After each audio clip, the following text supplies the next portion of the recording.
Author Riz Virk was recently on the Joe Rogan podcast, and he is famous for a book he wrote about the simulation theory, basically that life is just a simulation, a big video game. You see, Riz is an ex-video game developer, much like someone in the UFO community who is not looked so highly upon, right? Mick West, who's also an ex-video game developer with his own theories, right? So Riz is kind of like the new Mick West, I guess. I don't know. But anyway, he went on Joe Rogan. They talked about the simulation theory, and I am going to play a clip about that. But more importantly, they brought up UFOs. And anytime Joe Rogan, UFOs come together, we're going to watch that clip. So he said some interesting things, right? So we're going to take a look at 2 clips today from this interview. And again, if you have never heard of Riz Virk before, don't worry, I hadn't either. And that's what's great about Joe Rogan, old school Joe Rogan, right? Where you would hear about people you never heard of before and boom. I mean, think about how many people he helped put on the scene. The list is endless, right? So anyway, let's dive into this. Again, 2 clips from Riz Virk on the Joe Rogan podcast. If you're new to the channel, y'all, and you like content like this, please hit that subscribe button. I put out a new video every day, 12 p.m. Central Standard Time. I do not miss a day. And please hit that like button, vetters. That really helps out the videos. So thank y'all so much for the support there. And of course, comment down below. What do you think of Riz's comments on UFOs and the simulation theory? Let's dive in, y'all. All right, first clip is going to be about UFOs. Let's just go with the clip, and then I'll comment afterwards. Look, I've met probably 4 or 5 people who have told me off the record, confidentially, like, I mean, I don't think they mind if I express it without mentioning who they are, that they have been part of the reverse engineering program, or they have seen the anti-gravity stuff that we have created based on UFOs, based on technology. And I think that gets back to where the recent, the whole recent debate has been within Congress around, do we have a reverse engineering program? Right. Is it in the government? Right. Or is it in private industry, right? You have that guy, Dave Grush. And so I've been, peripherally involved with both of those projects, at the Galileo project at Harvard, which is taking a very scientific view, and then the Soul Foundation, which is looking at this broader aspect, which includes the elements like Jacques Vallée and Diana Pasulka and others have talked about. When you talk to these people that say that they're working reverse engineering things, where do they think these things came from? Some of them say they're extraterrestrial, and some of them say it's more complicated than that, but they haven't gotten into detail with me exactly. How can you let someone get away with saying it's more complicated than that after what you've just described for the last 2.5 hours? Right. I mean, how can for you say me, it's it's too not even complicated. Like, hey, come on, trust me. Yeah, most of this was, I think, before many of these people I met before I had even written my simulation book. That would frustrate me to no end. Someone said it's too complicated. Well, me too. And or they mean? can't talk about it, right? Is that what it is? It's a bit of both, right? Mm-hmm. They said they can't talk about it. How do they know? Well, so, I mean, I've met many people who've seen these craft, right? Dozens and dozens. But there's a few that I've met that but actually seen these craft actually seen them in. There's only a few that I've met on bases. Yeah, that said somewhere within the government, like. They're not even getting very specific about where, because they're not allowed to say that, right? But that we have some technology that was reverse engineered from some craft. So that's interesting. So let's break that down a little bit. Riz is saying that, he is working with the Soul Foundation, right, which is led by Gary Nolan, and he's working with the Galileo project, which is led by Dr. Avi Loeb from Harvard, right? And he drops Diana Pasulka's name. I think I've seen Diana tweet out about him before. So, are these all the same people that everyone's meeting? Yeah, more than likely. That's exactly what's going on. What does that mean? I don't know. But it's too complicated, right? Is kind of a cop-out answer. But here's the issue, right? He's saying, oh, well, some of them say it's this, and others say it's this, and others, that's what we hear a lot.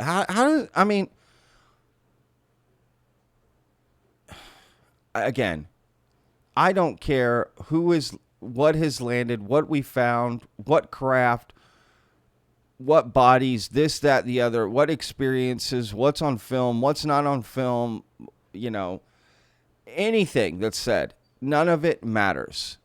There is no way for us to know if there is this phenomena, right? And I do believe there is a phenomena. There's no way to know its origin. Right? Like 100%. Even if they tell us. Why are we supposed to believe it? So, and again, let's say you saw them come out of what you might call a portal. What does that mean? How do you even know that's what portals look like? Right? We just give names to things we just don't understand. The thingamajig, that thing, doohickey, the widget, we just don't know. So that's got to be frustrating. Where are they coming from? That's the origin, so we know what to call them. But I think that is important to talk about their origin. Where are they coming from and for how long? And are there all these different species? Because again, depending on who you talk to, there's all kinds of different stories. And that's what really muddies the waters, in my opinion, is that there's just all these different theories, but they become reality. They get talked about enough and passed around enough that people are like, no, this is where they're coming from. This is it. We don't know. This guy doesn't know. I appreciate him talking about it. And it's very interesting that he's meeting people, right? He says he's met dozens of people that touch craft, but only a few like within the government, right? And talk about where we have it within the government, but they don't say specifically where. I don't know. He sounds like a lot of us in a lot of ways, right? Just kind of knows a little bit about what's going on, and who knows. But it's interesting, right?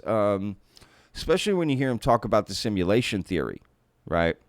I'm not sure if you're familiar with that, but if you're not, right, just the idea that life is a simulation. It's not real in the sense, it's real, but not in the same sense you would think it's real.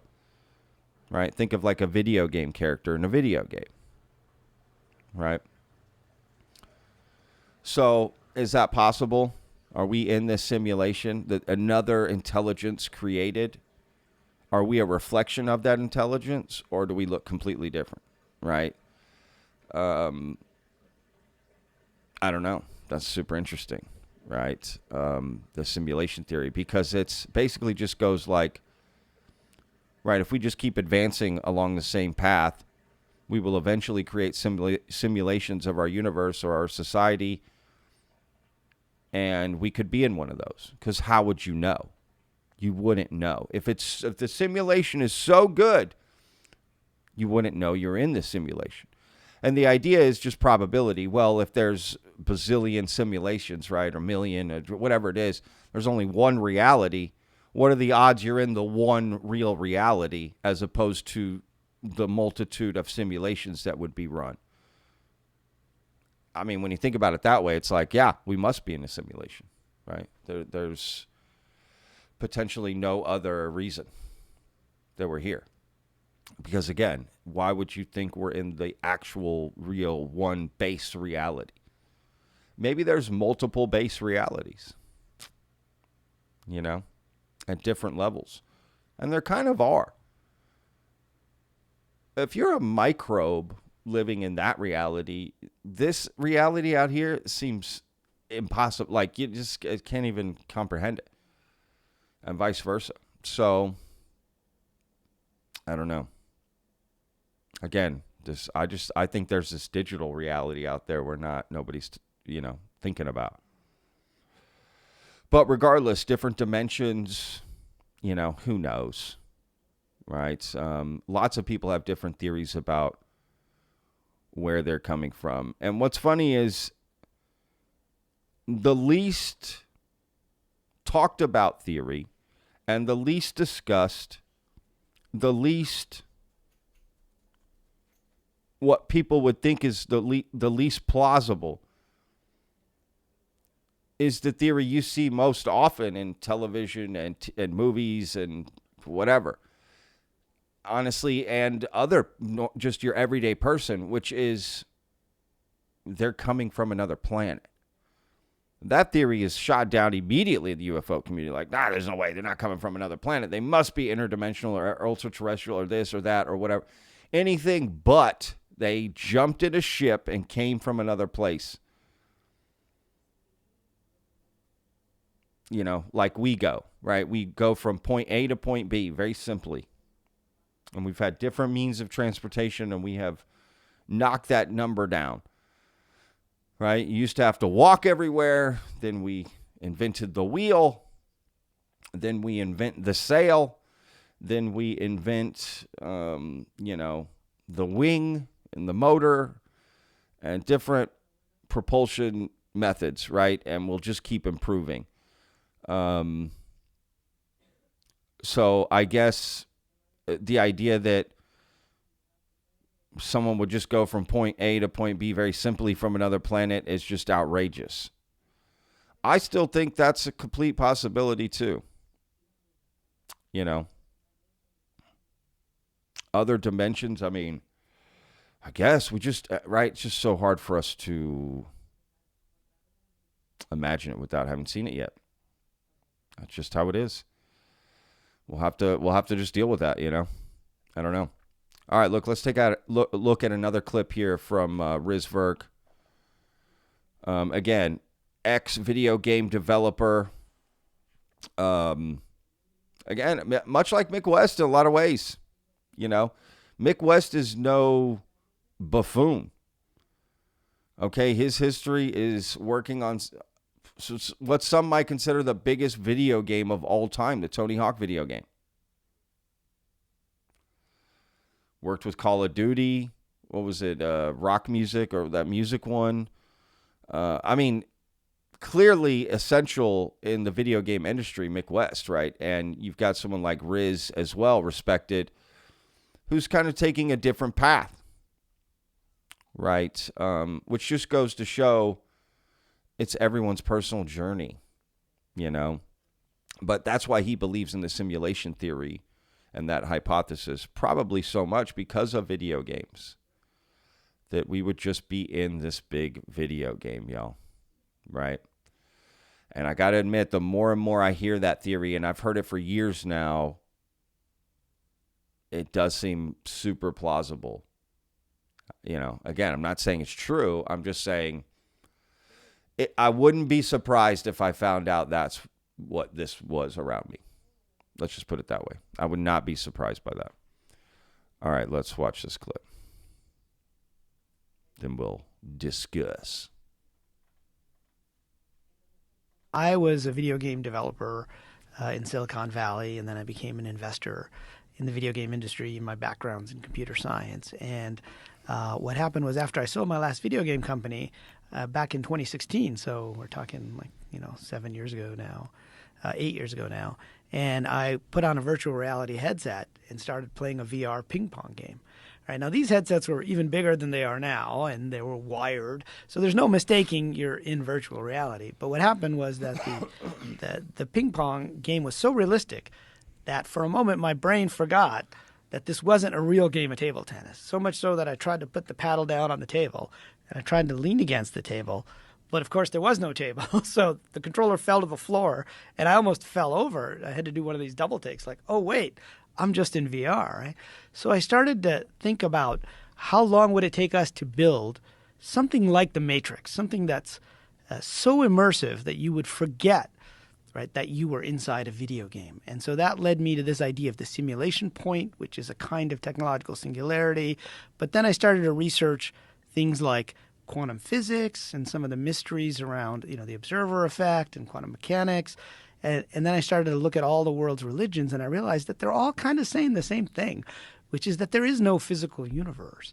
And so, that led me to the conclusion that we are most likely inside some kind of a computer simulation or a massively multiplayer video game, depending on how you look at it. But where did that computer game, where did that simulation come from if we are inside of it? Well, that's the big question, right? And there's two versions of simulation theory. Yeah. And, I teach a class on this at Arizona State University. It's probably the first college level class about simulation theory, and it kind of pulls in science fiction, religion, philosophy, and technology. But one of the key distinctions I tell my students to make, because it's not talked about a lot with simulation theory, is what I call the NPC versus the RPG versions of simulation theory. Okay. Right. So NPC, as you probably know, means non-player characters within video games. So those are the AIs in the video game. The bartenders, the people you're beating up, the opponents, all of that stuff. But basically, they're just code and they're AI. Then there's the RPG version, which is that we are actually doing a role-playing game. Right. So you exist outside the game, and then you have a character or avatar inside the game. So it's just like what we would consider an MMORPG today, right? Except with more sophisticated technology. And so in that case, you get a little bit of a different answer than if you talk about an NPC only type of simulation, right? Because that's just running on a computer, and we're all AI in that case. Now the two aren't mutually exclusive, right? In a video game like Fortnite or whatever, World of Warcraft, you have NPCs and you have PCs or player characters, right? So you've got both of those things going on. And so depending on how you look at it, you might come to different answers about who's outside the simulation, which would answer the question of who made the simulation. Lot to discuss there, right? Just so much to discuss there, right? When you get into the simulation, who created it? What version? Is it all in on the simulation, or is like he's saying, there's an outside entity controlling this other entity? Like we're being controlled by our real selves outside of this, right? I don't know. I started to think about when he was talking like sleep. I think, sleeping is one of the most fascinating things to me. Why do we sleep? Why do animals sleep? Period. What's it for? Exactly. Why is that necessary? Why does life require that sort of rest? Why can't it just keep going? Does the sun sleep? Does a rock sleep?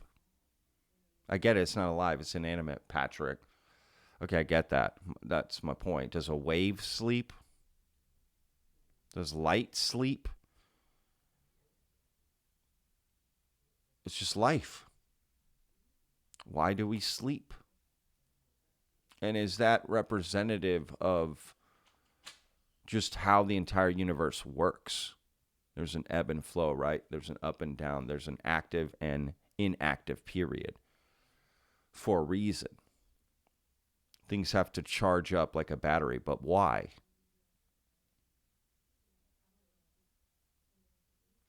If we eat food and drink water, right, to hydrate our body and give ourselves energy, why couldn't you just do that forever? Your heart beats forever. It doesn't stop. You don't stop breathing.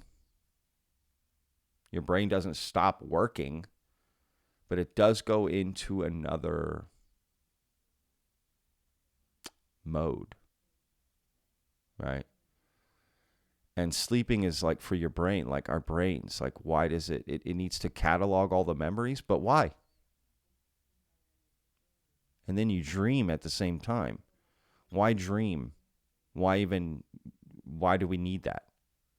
Why is that necessary? It's super odd. I don't know about y'all, but I've woken up before where it's like I got turned on again. It's like, where am I? Who am I? What's going on? And it's a very interesting feeling. Right? Because you don't really realize the moment you nod off or go to sleep. It just happens. You try to think back like, well, I just fell asleep. Like, at what moment, right? It's just interesting how the brain can turn all that off. And what's it doing? Why? Again, why? Is that the point in time where we then are our real selves? Right? We disconnect when we go to sleep and we're back somewhere else, right? Like in a real reality. And then when we wake up, we're back at, does that make sense? So I don't know, man. The simulation theory fascinates me. It really does. Right? Because it seems so plausible to me. And he even, brings up some points, I believe, during the interview, Riz does, that, maybe some of these things that we're seeing or whatever, it's just part of this simulation, right? Like, I don't know. Or maybe some of this phenomena is breaking in to the simulation, right? Like a mouse, like if you saw a mouse pointer or something, or whatever, technical support. Maybe that's all it is. Maybe it's just Geek Bros, Geek Squad, whatever it is, coming to, that's what all these UFOs are. Just customer service. Coming in to fix things. I don't know, man. Or they're just part of the simulation, right? There's life other places, right? That just, even if you think the phenomenon is real in dimension, that doesn't mean the simulation theory isn't true. Right? Like all that could be true no matter what is happening. If that makes sense. The simulation theory will always just be there on the back burner because it's sort of an umbrella hypothesis for everything, right? So no matter what you're saying exists about the UAP phenomena, how we interact, portals, dimensions, ultra-terrestrials, blah, blah, blah, blah, whatever you say can still fall under the simulation. All that can be simulated, which would be interesting, right? And maybe that's how you're in a simulation, because of those things. Portals and dimensions and powers and like that's not real. But in the simulation it is. Just like video games, right? Belief is suspended. Things can be done in video games you clearly cannot do in real life, right? Again, if this is real life. So I don't know. I do find that theory fascinating. The interview with Riz was interesting. I could tell he was nervous, which who wouldn't be going on Joe Rogan the first time? Because he kind of just gave these long-winded answers. I kind of wish Joe would have interrupted a little bit and asked some more questions. But it was still fun. It was still good. The guy's interesting for sure to listen to. And I'm sure that's a name people are going to start to hear more and more. Watch, right? So he brings a great curiosity to this, which I love. I love hearing curious people and talking to curious people who are just open and fun about it, like some of the best conversations to have. So, shout out to this guy and shout out to that interview. So again, link in the description. Go check out this interview. It's fascinating. So can't wait to hear what everyone writes in the comments. A lot to discuss there, right? So anyway, and by the way, this guy is not the guy who came up with this simulation hypothesis or theory. That is argued over, to be honest, over who potentially came up with this. I don't know. Right, at the end of the day, it's always like, well, this guy mentioned it first, and this guy, that that doesn't mean they're the first one. That just means first public or whatever. I bet human beings have been discussing something like that for a long time. Just it never got published or whatever. Just campfires and this, right? Like, especially, would it have happened before video games? I don't know. That's interesting. Maybe when videos came out. I don't know. Anyway, who knows? Hard to tell. All right, guys. That's it. We'll see you guys on tomorrow's video. Remember, 12 p.m. Central Standard Time. Every day's a gift, y'all. We'll see you tomorrow. Peace.